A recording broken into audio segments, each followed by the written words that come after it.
Hi friends, ఎలా ఉన్నారు? బాగున్నారా అందరూ?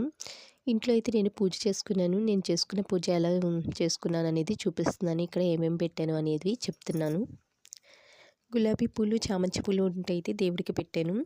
అమ్మవారికి ఇక్కడ లక్ష్మీదేవి ఫోటోకి అయితే బంతిపూల మాల వేసి దండం పెట్టుకున్నాను. ఇక్కడ దీపారాజన అయితే చేసుకుని, ఇంకా ప్రసాదంగా అయితే పొంగలి, పులిహార అయితే చేసి దండం పెట్టుకున్నాను. ఇంకా కాయలు, యాప్లికాయలు, అరటిపళ్ళు, బత్తాయిలు, కొబ్బరికాయ కొట్టి దండం పెట్టుకున్నాను. ధూపం కూడా వేసుకున్నాను. సాంబ్రాణి. నేనైతే పూజ ఇలా చేసుకున్నాను. ఇక్కడ గుమ్మాలకైతే పసుపు పౌడర్ రాసి చక్కగా కుంకుమ బొట్లు పెట్టాను.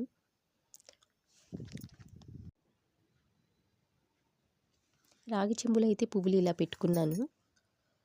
తులసం దగ్గర కూడా ఇక్కడ పూజ చేసుకున్నా. దీపారాజన చేసి దండం పెట్టుకుని ప్రసాదంగా పొంగలి, పులిహార, కాయలు అయితే పెట్టి దండం పెట్టుకున్నా.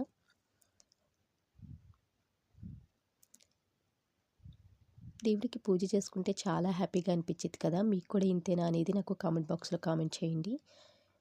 నా వీడియోస్ కనుక నచ్చితే like, share and subscribe. Bye friends.